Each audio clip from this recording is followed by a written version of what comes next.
Hello guys, मेरा नाम है सचिन और आप देख रहे हैं सुपर हीरो कॉमिक्स। तो लोकी की सीरीज हाल ही में काफी सस्पेंसफुल और एक्साइटिंग लेवल पर चल रही है और चलेगी भी क्यों नहीं। हमारे गॉड ऑफ मिस्चीफ के पास इतने सरप्राइजेस हैं जो हर एक एपिसोड के बाद हमें एंड पर यही सोचने पर मजबूर कर रहे हैं कि आगे क्या, कि लोकी हमें कोई बहुत बड़ा एसगार्डियन मैजिक यूज करते हुए दिखेगा या फिर पूरा एमसीयू उसकी वजह से बदल जाएगा। ये सब काफी अजीब सवाल हैं जिन्हें हर कोई जानना चाहता है। और इन्हीं में से एक ये भी है कि लोकी के पास एक्चुअल में पावर्स कितनी है और उसके मैजिक का सोर्स क्या है। ये सब जानने के लिए हमें सीरीज को पूरा देखना पड़ेगा, लेकिन तब तक हम कॉमिक्स के जरिए उसकी फीट्स और पावर्स की बात कर सकते हैं, क्योंकि अब तो ऑलरेडी एमसीयू में मल्टीवर्स आ चुका है, सो सारी बातें पॉसिबल हैं। और जितना हमने देखा सीरीज में बहुत सी पावर्स कॉमिक्स से इंस्पायर्ड हैं। तो इसी सब को देखते हुए आज हम शुरू करते हैं लोकी की most powerful and amazing feats को, जिसके साथ उसकी बेसिक पावर्स भी देखते चलेंगे। तो फिर चलिए शुरू करते हैं आज की वीडियो।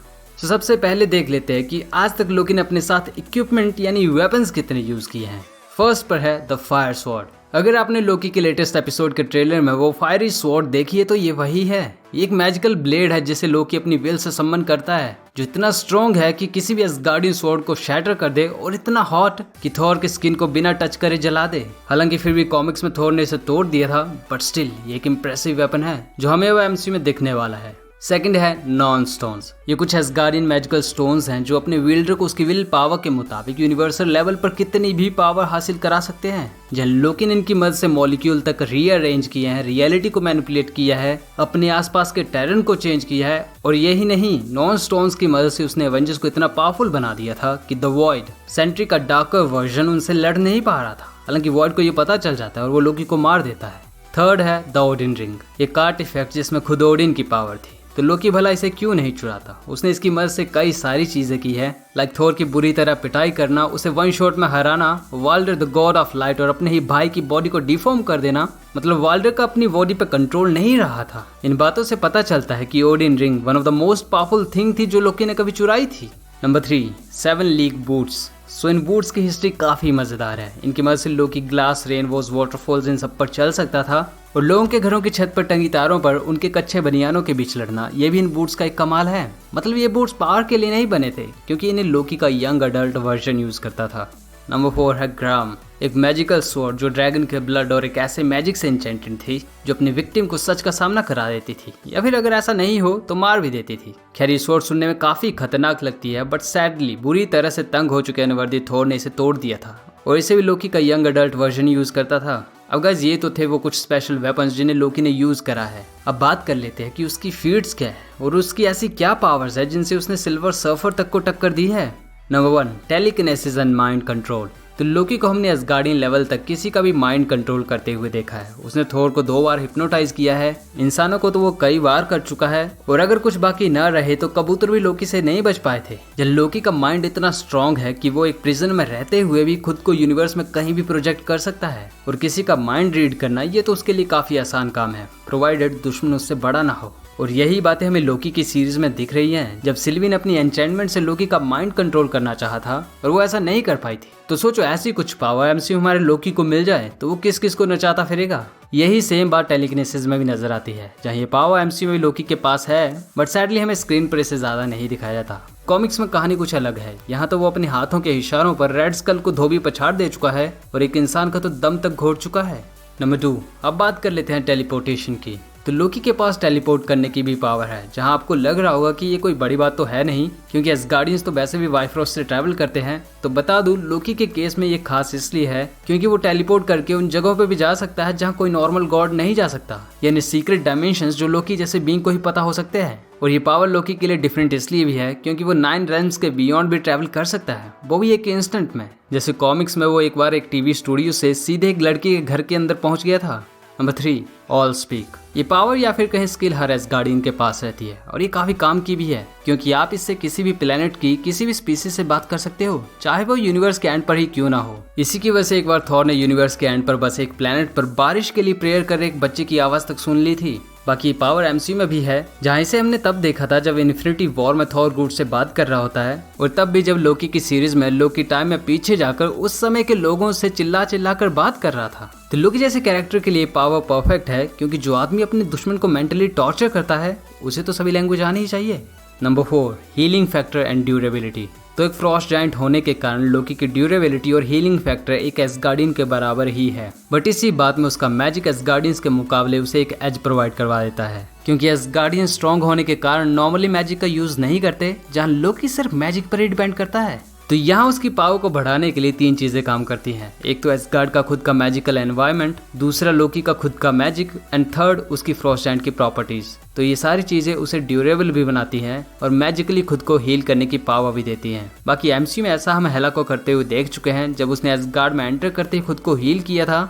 Number 5, power transfer. तो देखो, लोकी एक गॉड है, एटलीस्ट कॉमिक्स में तो है ही, और हम सब जानते हैं गॉड वरदान देते हैं या फिर कोई भी विश पूरी करते हैं। तो वैसे लोकी गॉड ऑफ मिस्चीफ है, अगर उससे कोई पावर मांगेगा तो मना वो भी नहीं करेगा। इसीलिए लोकी अपनी पावर का यूज कर लोगों को पावर दे भी सकता है और ले भी सकता है। एक बार कॉमिक्स में अपनी पावर्स और एसगार्डियन हर्ब्स को मिलाकर उसने एक पोशन बनाया था जिससे अब्जॉर्बिंग मैन को उसकी पावर्स मिली थी। इसके अलावा लोकी ना चाहते हुए भी अपने आखिरी वक्त में एसगार्ड को बचाने के लिए थोर को अपनी शक्ति दे चुका है। Number 6, possession. तो लोकी की सीरीज में सिल्वी अपने एन्चेंटमेंट मैजिक से कई बार लोगों को पोजेस कर चुकी है। सेम पावर कॉमिक्स में कई बार लोकी यूज करता आया है। वो अवेंजर्स को पोजेस कर लेता था और उनसे इंटेल चुराकर उन्हीं में लड़ाई करवा देता था, बट यहाँ ये पावर थोड़ी सी अलग है। एक्चुअली लोकी कॉमिक्स में अपनी लाइफ फोर्स को किसी भी बीइंग के अंदर डाल सकता था और उसकी बॉडी में रह सकता था बिना किसी को पता लगे, और ये कितने टाइम तक होगा वो भी किसी को नहीं पता। यानी ये सब सिर्फ लोकी की विल पे डिपेंड करता है। और इसके साथ अगर लोकी की ओरिजिनल बॉडी खत्म भी हो जाए तो उस बात से भी कोई फर्क नहीं पड़ता, जहाँ एमसीयू में ऐसे अभी तो नहीं हुआ है। हालांकि लोकी के 4th एपिसोड को देखने के बाद मुझे नहीं लगता कि कुछ बाकी बचेगा भी। Number 7, magic immunity. लोकी के ऊपर कोई स्पेल या फिर माइंड कंट्रोल यूज किया जाए तो वो काम नहीं करेगा। ऐसा कॉमिक्स में नॉर्मली होता आया है, जो बेसिकली लोकी के मैजिकली मोर पावरफुल होने के कारण है, बट ये चीज एमसीयू में थोड़ी सी अलग है। हमने लोकी की सीरीज के 3rd एपिसोड में एक बात देखी थी, जब सिल्वी ने अपनी एन्चेंटमेंट यूज की थी तो लोकी पर उसका असर नहीं हुआ था। तो ये किसी मैजिक इम्यूनिटी का इफेक्ट नहीं था, बट ये लोकी के माइंड का सिल्वी की एन्चेंटमेंट से ज्यादा स्ट्रॉन्ग होने की वजह से हुआ था। कॉमिक्स में तो लोकी का माइंड इतना इम्यून है कि चार्ल्स ज़ेवियर तक को उसे कंट्रोल करने में दिक्कत आई थी, इवन दो वो मैजिकल पावर्स यूज नहीं कर रहा था, जिसके खिलाफ लोकी इम्यून है। Number 8, immortality.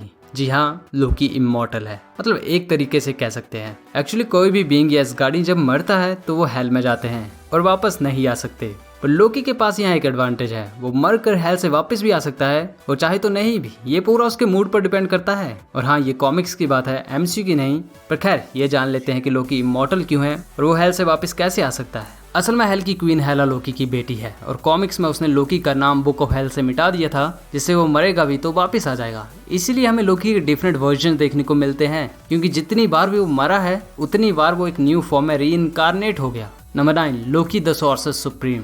The God of mischief, जिसके पास टेलीकिनेसिस है, डॉक्टर स्ट्रेंज की जैसे टेलीपोर्ट कर सकता है, इमॉर्टल है, बिना डार्क मैजिक के, मैजिकली इम्यून, और जो भी पावर मैंने पहले बताई उन सबको देख के यही लगता है कि वो भी डॉक्टर स्ट्रेंज के जैसे ही पावरफुल है। और ऐसा है भी। तो होता यूं है कि डॉक्टर स्ट्रेंज इशू 381 में एक मैजिक टूर्नामेंट होता है जिसमें लोकी पार्ट लेता है और जीत भी जाता है। फिर विशांति उसे सॉर्सर सुप्रीम का टाइटल दे देते हैं और स्ट्रेंज को उसका सबऑर्डिनेट बना देते हैं। हालांकि सॉर्सर सुप्रीम बनने के बाद लोकी के पास कोई एक्स्ट्रा पावर्स नहीं आई थी, बट बहुत सी information regarding dark magic, demons, weapons और सैंक्टम सेंटोरम का एक्सेस जरूर मिला था, जिससे अपनी पावर्स पर एडिशन होने के बाद लोकी काफी पावरफुल बन जाता है। Number 10, manipulation. तो लोकी की सबसे बड़ी पावर मेरे ख्याल से यही है, किसी को भी मैनिपुलेट कर देना, वो भी कुछ भी करने के लिए। उसने सुपर स्कल और सिल्वर सर्फर को थोर पर अटैक करने के लिए कन्विंस कर लिया था, नॉर्मन ऑसबॉर्न एक इंसान को एसगार्ड पर अटैक करने के लिए, और यही नहीं, एक बार तो थोर लोकी की बातों में आकर अर्थ के लोगों यानी मिडगार्ड पर ही अटैक करने वाला था। बाकी लोकी की सबसे बड़ी फीट या फिर कहीं चालाकी भी मैनिपुलेशन से रिलेटेड ही है।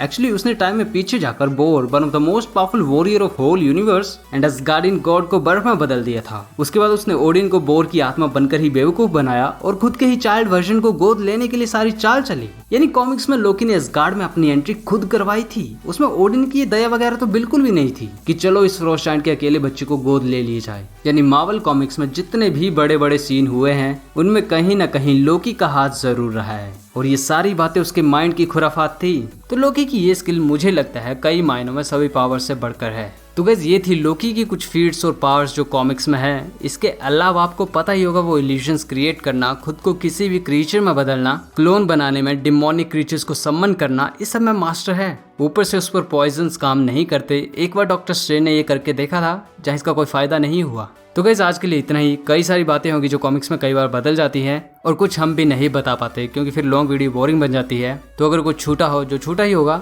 तो कमेंट्स में जरूर बताना। और ये वीडियो अच्छी लगी तो इसे लाइक कर देना। अवेंजर्स 2018 की कॉमिक्स अब खत्म होने वाली है, जिसमें लोकी सेलेस्टियल्स तक को कंट्रोल कर रहा होता है। अगर वो देखनी हो तो यहाँ से देख लेना। ना चैनल को सब्सक्राइब नहीं किया तो सब्सक्राइब भी कर दें। अब मिलते हैं हमारे नेक्स्ट वीडियो में, तब तक के लिए thank you and good bye.